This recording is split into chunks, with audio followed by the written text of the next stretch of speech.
Good morning, students. In today's lecture, I am going to discuss about the gravitational field.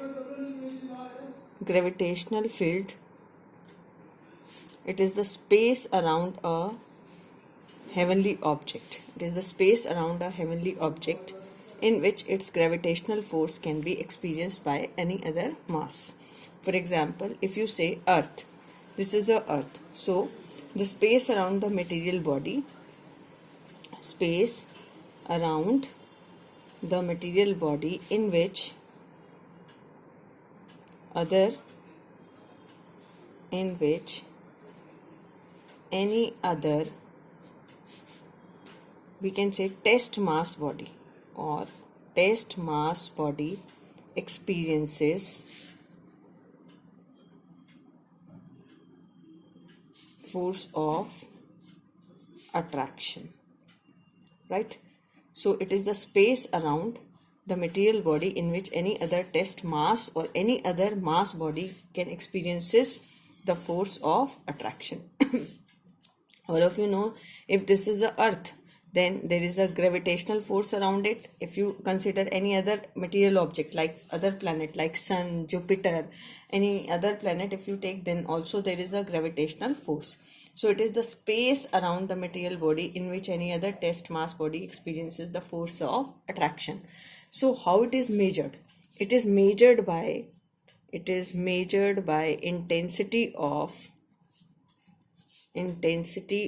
gravitational field. It is measured by intensity of gravitational field, and mathematically it is defined as intensity of gravitational field is force experienced by a unit mass. This is m naught is considered to be test mass. M naught is considered to be test mass, force experienced per unit test mass. If m naught is equal to 1, then I becomes equal to, intensity becomes equal to force experienced by this test mass.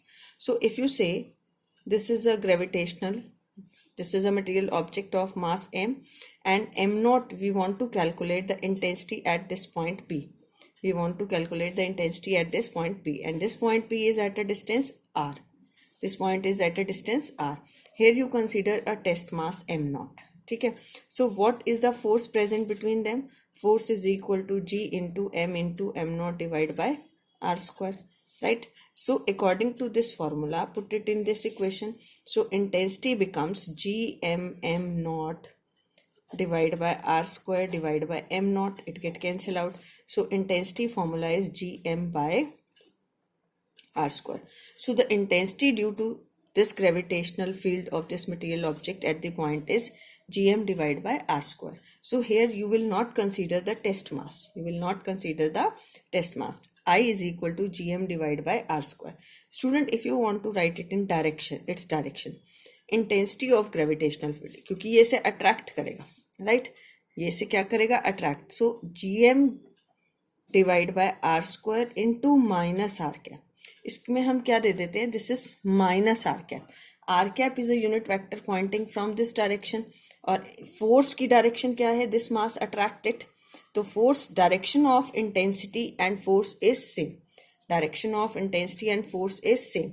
तो r cap आपका opposite direction में है और force की direction कहाँ है? Toward this side.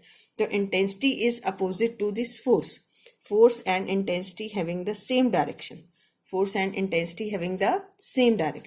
दोबारा देखो, how you can measure this gravitational field intensity? It is measured by I is equal to F by m naught. और m naught क्या है? टेस्ट मास, जो हम यूज करते हैं किसी के भी फील्ड को स्टडी करने के लिए. If m naught is equal to 1, then intensity is equal to the force. Now at this point, अगर आपके पास ये स्फीयर है, this is the earth, at this point P you want to calculate the gravitational field, तो आप यहाँ क्या consider करें? Test मास m naught. क्या कंसिडर करें? टेस्ट मास m naught. और इसका यहाँ से डिस्टेंस कितना है? r. तो फोर्स कितना होगा? Gm m naught divide by r square. So what is intensity of gravitational field? F divide by m naught. Formula become I is equal to Gm divide by r square. Its direction is, see, intensity और force, क्योंकि ये मास इसे अपनी तरफ attract करेगा, और इसकी direction हम आर कैप की कहाँ से कहाँ दे रहे हैं, ओ टू पी, तो it is negative sign. Negative sign shows that this force is attractive. This gravitational force is attractive in nature, right? And what is its SI unit? SI unit of I is Newton पर KG. Force के क्या हो गए Newton, और मास के क्या हो गए किलोग्राम. ठीक है बेटे. अब आप देखो इंटेंसिटी ऑफ ग्रेविटेशनल फील्ड है क्या. हमने स्मॉल जी की वैल्यू फाइंड आउट की थी. आई इज इक्वल टू, ये आ गया आपके पास, I is equal to G M divide by R square. अब हमने ये कैलकुलेट किया था एफ क्या होता है, ये किसकी वैल्यू होती है, स्मॉल जी की. स्मॉल जी की वैल्यू होती है, स्मॉल जी हमने फाइंड आउट किया था G M divide by R square. So intensity of gravitational field is equal to the acceleration due to gravity produced in a body. तो यहां से हम क्या कहेंगे, इंटेंसिटी ऑफ gravitational field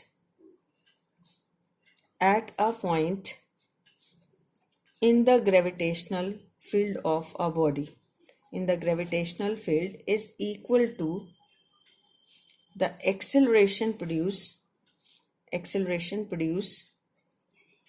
ये क्या है, acceleration produced in a test mass when placed at that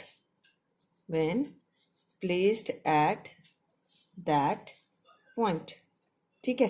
तो ये क्या है, ये जी क्या था, acceleration produce. Student you can do it in other way also.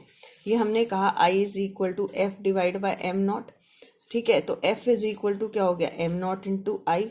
तो F equal to M naught into A भी होता है. तो आई किसके इक्वल हो गया, ए के. आई किसके इक्वल हो गया, okay. Either you can do it by this method और you can directly put it, intensity of gravitational field at a point in gravitational field is equal to the acceleration produced in a test mass when placed at that point. Test mass कौन सा है, जो हम इसको test करने के लिए यहाँ लेके आए, क्योंकि इस पे जितना फोर्स लग रहा है किसकी वजह से, इसकी वजह से, राइट. तब तक फील्ड है, जब इसका फोर्स इस पे खत्म हो जाएगा तो इसका फील्ड क्या हो जाएगा, zero. So SI unit of I is, अगर हम इस फॉर्मूले से देखें, SI unit of intensity is also metre per second square. ठीक है, और इसका डायमेंशन फॉर्मूला क्या हो जाएगा, L T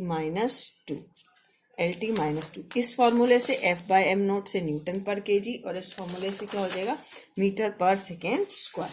now next is gravitational potential. What is gravitational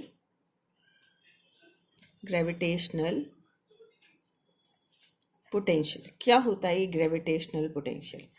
student ये थोड़ा सा टॉपिक समझने वाला है. Gravitational point in the gravitational field, gravitational potential at a point in a gravitational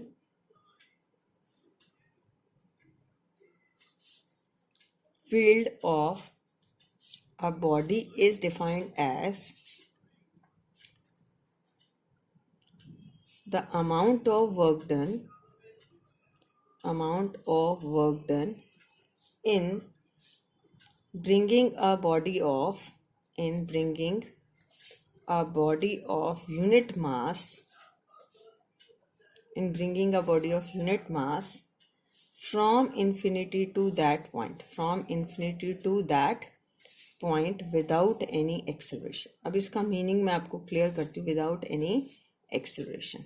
ये आपके पास एक मटेरियल ऑब्जेक्ट है, ठीक है, capital M, and we want to calculate the gravitational potential at this point P, and this point P is at a distance R. तो it is the amount of work done in bringing the unit mass M naught is equal to 1. जब आप इस am not equal to 1 को कहाँ से कहाँ लेके आ रहे हो, infinity to this point P. तो इसको कितना वर्क डन करना पड़ रहा है, इसको इन्फिनिटी से इस पॉइंट पी पे लाने के लिए. This amount of work done in bringing a body of unit mass from infinity to that point without any acceleration. इस इन्फिनिटी से हम इस पॉइंट पे लेके आ रहे हैं, ठीक है. अब ये कैलकुलेट करने के लिए हम कोई पॉइंट मान लेते हैं A. This is the point A and this point A is at a distance, ये आर डिस्टेंस पे था, this point is at a distance X, कितने डिस्टेंस पे, ये X distance from the centre of this mass. So now at here, when because this mass is coming from m infinity to point p, so at point a what is the force, m naught is 1 क्योंकि मास यहाँ आ रहा है.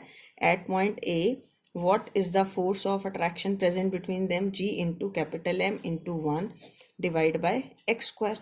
Now dw is the small work done, dw is the small work done to move the unit mass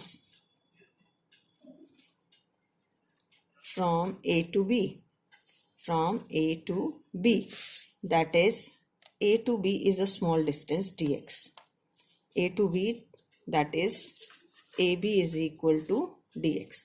तो dw small work done है to move this mass, तो dw कितना होगा, force की डायरेक्शन यहाँ होगी और f की डायरेक्शन भी यहाँ होगी, this is f into dx. f कितना है, gm by x square into dx. This is the small work done in moving the body through a small distance dx. अब ये वर्क डन है, what is the total work done in getting और in moving the object from infinity to this point. तो हम क्या करें, इसे infinity to this point, इसे क्या कर देते हैं, integrate gm x square into dx. और ये वर्क डन टोटल क्या हो जाएगा आपका, this work done is total work done. ठीक है, ये टोटल वर्क डन आपका किस फॉर्म में अपीयर होगा, पोटेंशियल की फॉर्म में. और स्टूडेंट पोटेंशियल को हम किससे रिप्रेजेंट करते हैं, v से. अब gm क्या इंटीग्रेशन होता है, x to the power n into D X is x to the power n plus 1 divide by n plus 1. तो ये आ जाएगा आपके पास, gm बाहर आ जाएगा, इसको मैं लिख सकती हूँ x to the power -2 into D X integration. तो ये हो जाएगा x to the power -2 into D X from infinity to r. अब इसको आप लिखेंगे x to the power -2 plus 1 divide by -2 plus 1 from infinity to r. तो ये आ गया आपके पास, this is the potential at this point, v is gm minus x to the power -1 infinity to r. तो हम इसको क्या लिख सकते हैं, माइनस साइन बाहर ले लेते हैं, minus gm 1/x infinity to r. तो ये आ गया minus gm 1/r minus 1/infinity. What is 1/infinity? Any number divided by infinity is 0. So this is minus gm 1/r minus of 0. So v is equal to minus gm divided by r.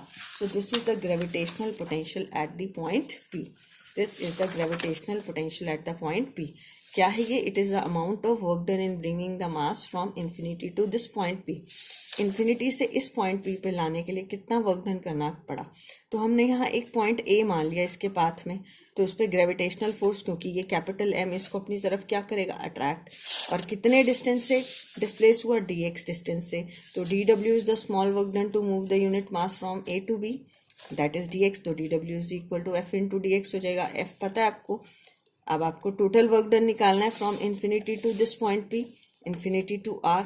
तो आपके पास ये integration करोगे, इसे integration के बाद ये क्या आ जाएगा, gravitational potential at this point.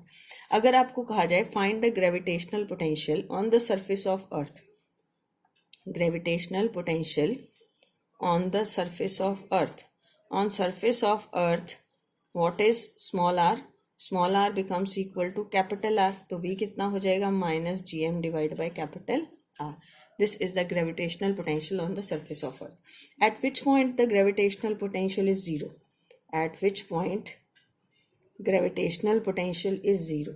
This is at infinity. When r is infinity, यानी अगर ऑब्जेक्ट आपका infinity पे है तो v कितना हो जाएगा, 0. So gravitational potential at infinity is 0. I think it is clear to all of you. Thank you.